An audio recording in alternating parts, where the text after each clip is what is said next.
এই সালামের মাহাত্ম্য, এর লাভ কি, এর ফায়দা কি?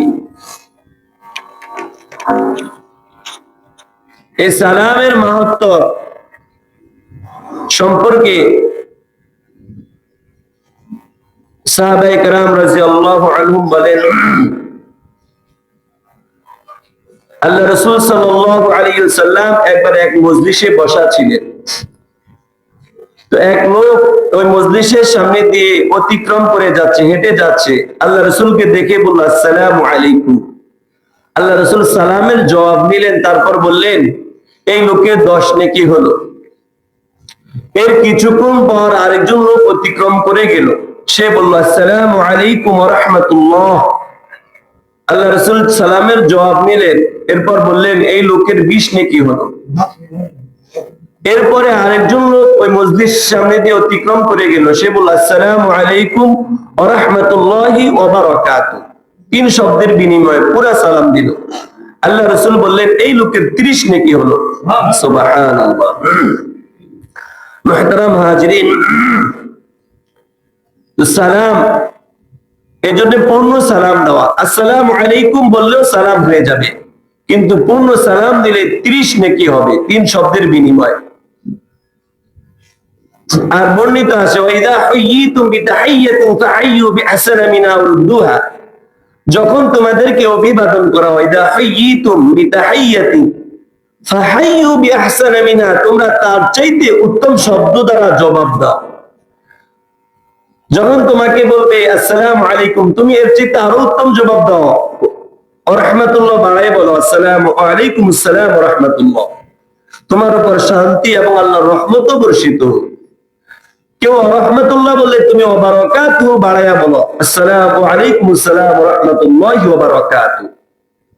ফাহসানা মিনহা আও রুদ্দুহা, অনুরূপ শব্দ বলো অথবা তার চাইতে উত্তম ভাবে অভিবাদন করো। যদিও অনুরূপ বললে সালামের জবাব হয়ে যাবে। মুহতারাম হাজিরিন, এই সালামের কিছু আদব রয়েছে। সালামের আদব হলো, যে ব্যক্তি আরোহণের মধ্যে আছে, গাড়িতে আছে, রিকশায় আছে, ঘোড়ায় আছে, সে পথচারী ব্যক্তিকে সালাম দিবে। আর পথচারী ব্যক্তি যে পায়ে হাঁটতেছে, পথচারী ব্যক্তি বসা ব্যক্তিকে সালাম দিবে। অল্প সংখ্যক লোক বেশি সংখ্যক লোককে সালাম দিবে। ছোট বড়দেরকে সালাম দিবে। এছাড়া একে অপরকে সালাম দিবে। মুহতারাম হাজিরিন, তো সালাম এমন একটি অভিবাদন, সালাম একটি দোয়া। আমরা সকলেই দোয়ার মুখাপেক্ষী। বলা হয়েছে যে আমি যদি কাউকে সালাম দিলাম, সালাম দেওয়ার সাথে সাথে আমার 3 শব্দের বিনিময়ে সালাম দিলে 30 নেকি হয়ে গেল। আমি আমার সওয়াব অর্জন করে ফেললাম। অপর ব্যক্তি সালামের জবাব নেওয়া তার উপর ওয়াজিব হয়ে পড়ে। সালামের বিধান হলো অপর ব্যক্তির উপর সালামের জবাব নেওয়া ওয়াজিব। যদি সে সালামের জবাব না নেয় তাহলে গুনাহগার হবে, ওয়াজিব ছেড়ে দেওয়ার গুনাহগার হবে। কিন্তু সালামদাতা সালাম থেকে বঞ্চিত হবে না, সালামদাতা সব থেকে বঞ্চিত হবে না।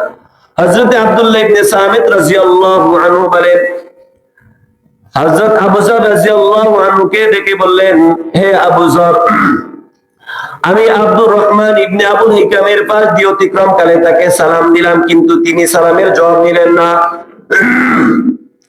হযরত আবু যর রাদিয়াল্লাহু আনহু বলেন, তাতে কি হয়েছে, তোমার কি আসে যায়? তোমার সালামের জবাব দিয়েছেন তার চেয়ে উত্তম লোক, তার ডান পাশের ফেরেশতা। সুবহানাল্লাহ। তোমার সালামের জবাব দিয়েছে তার ডান পাশের ফেরেশতা, তার চেয়ে উত্তম লোক জবাব দিয়েছে। তুমি সালাম দেওয়ার পরে সাথে সাথে তুমি তো নেকি পেয়ে গেলে। সে যদি জবাব না দেয় সে তো গুনাহগার হবে। মুহতারাম হাজিরিন, এই জন্য সালাম দেওয়ার ক্ষেত্রে আসসালামু আলাইকা না বলে আসসালামু আলাইকুম বলবে। কারণ মানুষের কাছে সবসময় 2 জন ফেরেশতা নিযুক্ত থাকে ডান পাশে, কিরামান কাতিবিন, সম্মানিত 2 জন ফেরেশতা। তারা যথারীতি সালামের জবাব দেয়। এই জন্য নামাজের মধ্যে আসসালামু আলাইকুম বলি আমরা, আসসালামু আলাইকুম রাহমাতুল্লাহ। আমরা ডান পাশে যতজন নামাজি ব্যক্তি আছে, নেককার জিন আছে, ফেরেশতা আছে, সকলকে সালাম করি। বাম পাশে যতজন মুসল্লি আছে, নামাজি ব্যক্তি আছে, নেককার জিন আছে, ফেরেশতা আছে, সকলকে সালাম করি, আসসালামু আলাইকুম ওয়া রাহমাতুল্লাহ। মুহতারাম হাজিরিন, তবে সালাম সওয়াবের কাজ হলেও যখন তখন যাকে তাকে সালাম দেওয়া যাবে না। হাদিসে পাকের মধ্যে আছে কোন বেদাতি ব্যক্তিকে সালাম দেওয়া যাবে না। মান ওয়াক্কারা সাহিবা বিদআতিন ফাকাদ আ'আনা আলা হাদামিল ইসলাম। যে ব্যক্তি কোন বিদআতিকে সালাম দিল, সে ইসলামকে ধ্বংসের কাজে সহযোগিতা করলো। এমনি ভাবে মদ পানকারী ব্যক্তি, নেশাগ্রস্ত ব্যক্তি, প্রকাশ্য পাপাচারে লিপ্ত ব্যক্তি, কাফের, মুশরিক, রাফেজি, শিয়া, কাদিয়ানি, এদেরকে সালাম দেওয়া যায় না। এমনি ভাবে পেশাব পায়খানারত ব্যক্তি, আহারকারী ব্যক্তি, আহাররত অবস্থায় আছে, কথোপকথন অবস্থায় আছে, ওযুকারী ব্যক্তি, ইবাদতকারী, নামাজরত ব্যক্তি, কোরআন কারীমের তেলাওয়াতরত ব্যক্তি, আযান ইকামতের সময়, খুতবার সময়, এই সময়ও সালাম দেওয়া যাবে না। এটা আদবের খেলা। সালাম দিলে গুনাহ হবে এমন না, এটা আদবের খেলা, সালামের আদবের খেলা। একজন লোক খুব জরুরি কথাবার্তা বলতেছে, আমি গিয়ে আসসালামু আলাইকুম জোরে সালাম দিলাম, ওনার কথার মনোযোগ সরে ফেললো। প্রয়োজনীয় কথা বলতেছিল, সালামের জবাব নিলেন না, আমি আবার সাথে গিয়ে দিলাম, মনে হয় ভাই শুনে নাই, আবার ডান দিক দিয়ে আসসালামু আলাইকুম জোরে সালাম দিলাম। লোকটা জরুরি কথা বলতেছে, উত্তর নিতে যাই তার কথাই ভুলে গেছে।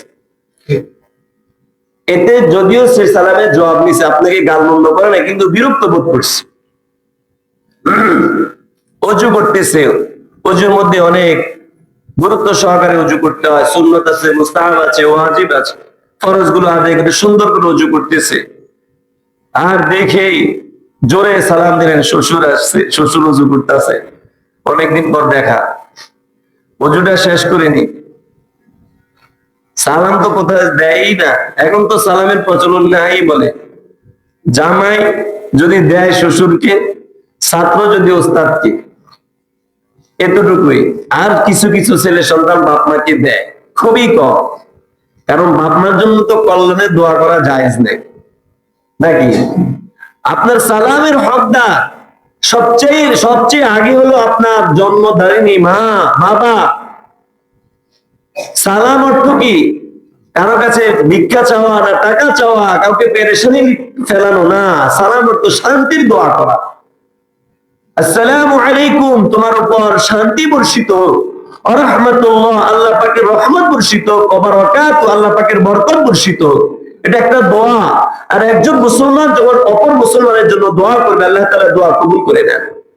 কখন কার দোয়া কবুল হয়ে যায় বলা যায় না। হযরত মারুফ কারকি রাহমাতুল্লাহ আলাইহি প্রখ্যাত বুজুর্গ, বাগদাদের বুজুর্গের ঘটনা বলি। হযরত জুনায়েদ বাগদাদি রাহমাতুল্লাহ আলাইহির দাদা পীর, হযরত জুনায়েদ বাগদাদি রাহমাতুল্লাহ আলাইহির পীর ছিলেন সিদ্দি সাক্কি রাহমাতুল্লাহ আলাইহি, তিনার পীর ছিলেন মারুফ কারকি রাহমাতুল্লাহ আলাইহি। একবার তিনি হজে গেলেন, হজে যাওয়ার পর বাইতুল্লাহ ওইদিকে ভ্রমণ করতেছেন মক্কার ভূমিতে, দেখলেন এক লোক পানির মশক হাতে নিয়ে ডাকতেছে, বলতেছে আসুন পানি পান করুন। যে ব্যক্তি আমার কাছে পানি পান করবে, আল্লাহ পাক তার উপর রহমত বর্ষণ করবে। যে ব্যক্তি আমার কাছ থেকে পানি পান করবে, আল্লাহ পাক তার উপর রহমত বর্ষণ করবে। আরবিতে বলতেছে, অর্থাৎ তার জন্য দোয়া করতেছে যে পানি পান করবে তার জন্য। মারুফ কারকি রাহমাতুল্লাহ আলাইহি অনেক বড় বুজুর্গ ছিলেন। তিনি গিয়ে বললেন, ভাই আমাকে পানি পান করাও। তো পানি দিলেন, তিনি পান করলেন। মুরিদ বলতেছেন, হযরত আপনি তো রোজা রাখছেন, আপনি পানি পান করলেন, আপনি তো রোজা শেষ। বলল, হ্যাঁ আমি রোজা ভেঙে ফেলছি, রোজাটা নফল ছিল, আমি পরবর্তীতে রাখতে পারবো। কিন্তু এই লোক মুসলমান, সে দোয়া করতেছে, এই দোয়া তো আমি আর পাবো না। যদি এই দোয়াটা আমার কাজে লেগে যায়, তাহলে তো আমি সৌভাগ্যবান হব। মুহতারাম হাজিরিন, কখন কার দোয়া কাজে লাগে বলা যায় না। ভাগ্য সুপ্রসন্ন হওয়ার জন্য একটা দোয়াই যথেষ্ট। এই জন্য ছোট বড়, সে বেনামাজি হোক, সে আমার চেয়ে নিম্ন স্তরে হোক, কিন্তু আল্লাহ তাআলা তার দোয়া কবুল করতে পারেন। আল্লাহ রাব্বুল আলামিনের কাছে সে নিম্ন নাও হতে পারে, কি বলেন? আল্লাহ রাব্বুল আলামিনের কাছে সে বড় মর্যাদাবান হতে পারে। আল্লাহ রাব্বুল আলামিন শিক্ষা দেখেন না, গায়ের চামড়া রং দেখেন না, কে কোন শ্রেণী দেখেন না। আল্লাহ রাব্বুল আলামিন ইন্নাল্লাহা লা ইয়ানজুরু ইলা সুওয়ারিকুম বাল ইয়ানজুরু ইলা কুলুবিকুম ওয়া আমালিকুম।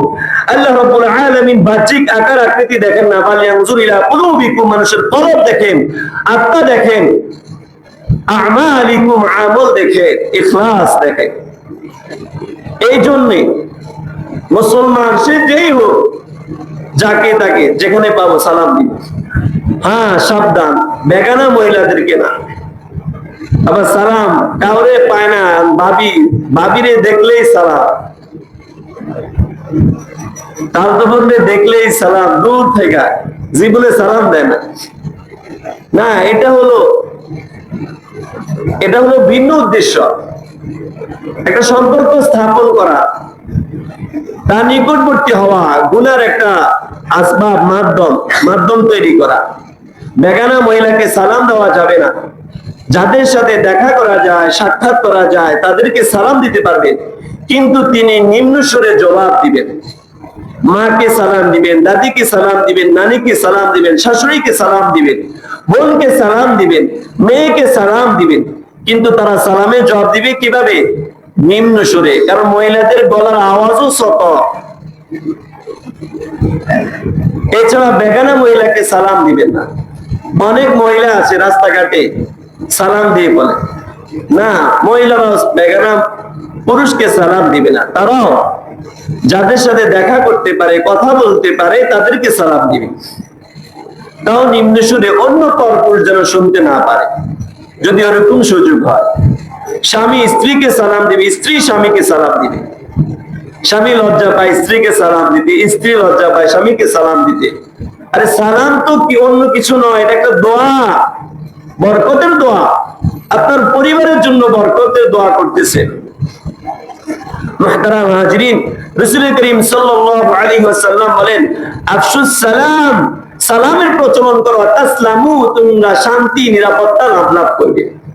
রাসূল করিম সাল্লাল্লাহু আলাইহি ওয়াসাল্লাম অন্য হাদিসে পাকের মধ্যে বলেন, আফশুস সালাম, সালামের প্রচলন করো, ওয়া আতিমুত তাআম, লোকদেরকে খাদ্য দান করো, ওয়াসিলুল আরহাম, আত্মীয়তার সম্পর্ক বজায় রাখো, ওয়াসাল্লু বিল্লাইলি ওয়ান নাসু নিয়াম, মানুষ যখন রাত্রিকালে ঘুমিয়ে পড়ে তুমি দাঁড়িয়ে দাঁড়িয়ে তাহাজ্জুদ নামাজ পড়ো। তাদখুলুনাল জান্নাতা বিসালাম, এই কাজগুলো যে করবে সে নিরাপদে নির্বিঘ্নে জান্নাতে প্রবেশ করবে। সুবহানাল্লাহ। এই চারটা কাজ যে করবে নিরাপদে নির্বিঘ্নে, নিরাপদে বলতে কি বুঝছেন? তার হিসাব নিকাশ হবে না, নিরাপদে কোনো বাধাই থাকবে না, নিরাপদে জান্নাতে প্রবেশ করবে। চারটা কাজ। আফশুস সালাম, এক নম্বরে হলো সালামের প্রচলন। ওয়াতিমুত তাআম, লোকদেরকে খাবার খাওয়াও, খাদ্য খিলাও, অভাবীদেরকে। ওয়াসিলুল আরহাম, তিন নম্বর, আত্মীয় স্বজনের সাথে সুসম্পর্ক রাখো, খোঁজ খবর রাখো। আত্মীয় স্বজনে তুমি অত সম্পদশালী না, আত্মীয় স্বজন কিছু পাওয়ার জন্য সম্পর্ক চায়, একটু খবর নাও, সুখে দুঃখে পাশে দাঁড়াও, খোঁজ খবর নাও, কি করতেছে, ভালো মন্দ উপদেশ দাও, কাছে দাঁড়াও, এটাই চায়। সুসম্পর্ক রাখো। চার নম্বর, ওয়াসাল্লু বিল্লাইলি ওয়ান নাসু নিয়াম, মানুষ যখন ঘুমিয়ে পড়ে রাত্রিবেলা তুমি তাহাজ্জুদ নামাজ পড়ো, তাহলে নিরাপদে নির্বিঘ্নে জান্নাতে প্রবেশ করবে। আল্লাহ রাব্বুল আলামিন আমাদের সকলকে আমল করার তৌফিক দান করুন, সকল বলে আমিন। আমিন। মুহতারাম হাজিরিন, আল্লাহ রাব্বুল আলামিন সালামকারীকে সালাম দিবেন, যারা সালামের অভ্যাস গড়ে তুলবে, বেশি বেশি সালামের প্রচলন করবে, আল্লাহ রাব্বুল আলামিন তাদেরকে মৃত্যুর সময় তাদেরকে সালাম দিবেন। সুবহানাল্লাহ বলেন। কে দিবেন? আল্লাহ রাব্বুল আলামিন।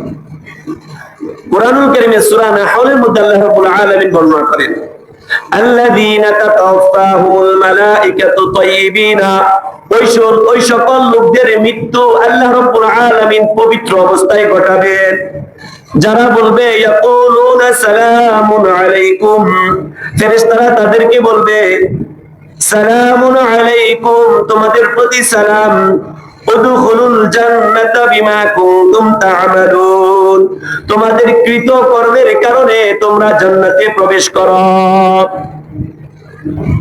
কৃত কর্মের কারণে তোমরা ভালো কাজ করেছো, এই কারণে তোমরা এখন জান্নাতে প্রবেশ করো। এখন জান্নাতে প্রবেশ করার সময় এসেছে। মুহতারাম হাজিরিন, এভাবে মৃত্যুর সময়, কবর থেকে ওঠার সময় আল্লাহ রাব্বুল আলামিন জান্নাতে প্রবেশ করার সময় এভাবে সালাম দিবেন।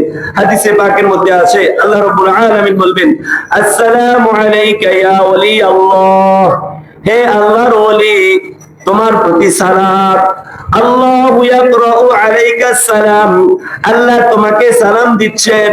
ওয়া ইউবাশশিরুকা বিল জান্নাতি, এবং জান্নাতের সুসংবাদ দিচ্ছেন। উদখুলুল জান্নাতা, তুমি জান্নাতে প্রবেশ করো। কাকে সালাম দিবেন? সালাম প্রচলনকারীকে আল্লাহ রাব্বুল আলামিন ফেরেশতারা সালাম দিবেন। মুহতারাম হাজিরিন, যখন কবরে রাখা হবে, কবরের পর এভাবে কবরের মধ্যে, কবর থেকে ওঠার সময়ও আল্লাহ রাব্বুল আলামিন এভাবে সালাম প্রেরণ করবেন ফেরেশতাদের মাধ্যমে। জান্নাতে প্রবেশ করার পর ফেরেশতারা দলে দলে বিভিন্ন দিক দিয়ে গেট দিয়ে প্রবেশ করবে আর সালাম দিতে থাকবে। ওয়াল মালাইকাতু ইয়াদখুলুনা আলাইহিম মিন কুল্লি বাব, ফেরেশতারা প্রত্যেক দরজা দিয়ে আগমন করবে। সালামুন আলাইকুম বিমা সাবারতুম, আর বলবে তোমাদের ধৈর্য ধারণের ফলে তোমাদের প্রতি সালাম। ফানি'মা উকুবাদ দার, আজকে কত উত্তম পরিণতি তোমাদের। মুহতারাম হাজিরিন, এভাবে জান্নাতীরা যখন জান্নাতে আরাম আয়েশে ভোগ বিলাসে লিপ্ত থাকবে, আনন্দ উপভোগ করতে থাকবে, আল্লাহ রাব্বুল আলামিন একবার জান্নাতের উপর দিক দিয়ে উকি দিয়ে জান্নাতবাসীদেরকে বলবেন বাইনা আহলিল জিন জান্নাতি ফি নাঈমিন, জান্নাতীরা যখন জান্নাতের মধ্যে আনন্দ উপভোগ করতে থাকবে, ইয সাতাআলাহুম নূরুন, হঠাৎ একটি উপর দিকে আলো চমকিত হবে। আপনার ঘরের উপরে টিনের চাল যদি একটা হঠাৎ সরে যায়, ঝড়ে তুফানে বা এমনিতেই খুলে পড়ে যায়, তো আপনি বুঝতে পারবেন কিনা? নিচটা আলোকিত হয়ে যাবে, সূর্যের আলো আসবে। এরকম ভাবে জান্নাতের উপর দিকে হঠাৎ ইসসাতাআলাহুম নূরুন, একটা নূরের চমকিত হবে, নূরের আলো উদ্ভাসিত হবে। ফারাফাউ রুসাহুম, জান্নাতবাসীরা সকলে মাথা উত্তোলন করে তাকাবে, উপরে আবার কি হলো? ফাইদা রাব্বু কদ আশরাকা আলাইহিম, তখন দেখবেন রব্বুল আলামিন তাদের দিকে উকি দিয়ে আছে। সুবহানাল্লাহ, মিন ফাওকিহিম, মাথার উপর দিয়ে উকি দিয়ে আছে। ফাকালা, এরপর আল্লাহ রাব্বুল আলামিন বলবেন আসসালামু আলাইকুম ইয়া আহলাল জান্নাহ, হে জান্নাতের অধিবাসীরা, আসসালামু আলাইকুম, তোমাদের উপর শান্তি বর্ষিত হোক। সুবহানাল্লাহ, কে সালাম দিবেন ভাই? আল্লাহ রাব্বুল আলামিন সালাম দিবেন। মুহতারাম হাজিরিন, এভাবে আল্লাহ রাব্বুল আলামিন ফেরেশতারা সালাম দিতে থাকবেন নেককার বান্দাদেরকে, সালাম প্রচলনকারীকে। মুহতারাম, সালামের কিছু বিধি বিধান রয়েছে। নিজ ঘরে প্রবেশের সময় আল্লাহ রাব্বুল আলামিন কুরআনুল কারীমের মধ্যে বলেন, যখন তোমার নিজ ঘরে প্রবেশ করবে, ঘরে প্রবেশ করার আগে সালাম প্রদান করো। আমরা কি করি ভাই? কলিং বেল দিই, নতুবা দরজা ধাক্কা দিয়ে ঢুকে পড়ি। এটা আদবের খেলা। ঘরে আপনার মেয়ে থাকতে পারে, স্ত্রী থাকতে পারে, এমন অবস্থায় থাকতে পারে অপ্রস্তুত, সে চায় না এই অবস্থায় কেউ তাকে দেখুক, এরকম পরিবেশেও থাকতে পারে। কি বলে? আপনি হঠাৎ করে দরজা ধাক্কা দিয়ে ঢুকে পড়লেন, বিব্রতকর অবস্থায় পড়তে হবে। এই জন্য ঘরে প্রবেশ করার আদব আল্লাহ রাব্বুল আলামিন কুরআনুল কারীমের মধ্যে বলেন, ফাইদা দাখালতুম বুয়ুতান, যখন তোমরা ঘরে প্রবেশ করবে, ফাসাল্লিমু আলা আনফুসিকুম, তোমাদের আত্মীয় স্বজন, নিজেদের পরিবার পরিজনদেরকে সালাম করো। তাহিয়াতান, এটা অভিবাদন স্বরূপ, মিন ইনদিল্লাহ মুবারাকাতান তাইয়্যিবা, আল্লাহ রাব্বুল আলামিনের পক্ষ থেকে এটা বরকতময়। কাযালিকা ইউবাইয়িনুল্লাহু লাকুমুল আয়াত, আল্লাহ রাব্বুল আলামিন এভাবে তার নিদর্শনাবলী তোমাদের জন্য সুস্পষ্টভাবে বর্ণনা করেন, লাআল্লাকুম তাকিলুন, যাতে করে তোমরা বুঝতে পারো। মুহতারাম হাজিরিন, অন্যের ঘরে প্রবেশের সময় এভাবে সালাম দিয়ে প্রবেশ করবে। কুরআনুল কারীমের মধ্যে আল্লাহ রাব্বুল আলামিন এটাও বর্ণনা করেন, ইয়া আইয়ুহাল্লাযীনা আমানু, হে ঈমানদারগণ, লা তাদখুলু বুয়ুতান গায়রা বুয়ুতিকুম হাত্তা তাস্তানিসু ওয়া তুসাল্লিমু আহলিহা, তোমরা অন্যের ঘরে ততক্ষণ পর্যন্ত প্রবেশ করবে না যতক্ষণ না অনুমতি না নিবে এবং সালাম প্রদান না করবে। অন্যের ঘরে অনুমতি নেওয়ার আগ পর্যন্ত, সালাম দেওয়ার আগ পর্যন্ত প্রবেশ করবে না। এটা কার নির্দেশ? আল্লাহ রাব্বুল আলামিনের নির্দেশ, কোরআনের ভাষ্য। অন্যের ঘরে প্রবেশের আগে অনুমতি নিতে হবে, সালাম প্রদান করতে হবে। সালাম দিলে কি হবে? আল্লাহ রাব্বুল আলামিন বলেন, যালিকুম খায়রুল লাকুম, এটাই তোমাদের জন্য শ্রেষ্ঠ, উত্তম, শ্রেয়। লাআল্লাকুম তাযাক্কারুন, যদি তোমরা উপদেশ গ্রহণ করো। মুহতারাম হাজির, এভাবে খালি ঘরে, ঘর যদি খালি থাকে তারপরেও সালাম দিয়ে প্রবেশ করবে, কারণ ঘর খালি থাকলে সেখানে কোনো বিপজ্জনক কিছু ঘটতে পারে, বিষাক্ত কিছু থাকতে পারে, জিন্নাত থাকতে পারে। আল্লাহ রাব্বুল আলামিন বলেন, আদবের সাথে সালাম দিয়ে প্রবেশ করা নিরাপদ হয়ে যাবে। আসসালামু আলাইনা ওয়া আলা ইবাদিল্লাহিস সালিহিন, আসসালামু আলাইনা, আমাদের উপর শান্তি বর্ষিত হোক, ওয়া আলা ইবাদিল্লাহিস সালিহিন, এবং আল্লাহ পাকের নেককার বান্দাদের উপর শান্তি বর্ষিত হোক। এভাবে সালাম দিয়ে প্রবেশ করবে। নিজের ঘরে হোক, অন্যের ঘরে হোক, খালি ঘরে হোক, কেউ না থাকুক, সালাম দিয়ে প্রবেশ করবে। মুহতারাম হাজিরিন, আল্লাহ রাব্বুল আলামিন আমাদের সকলকে বেশি বেশি সালাম আদান প্রদানের তৌফিক দান করুন। সকলে বলুন আমিন। ওয়া আখিরু দাওয়ানা আলহামদুলিল্লাহি রাব্বিল আলামিন। যারা সুন্নাত পড়েন, সুন্নাত পড়েন।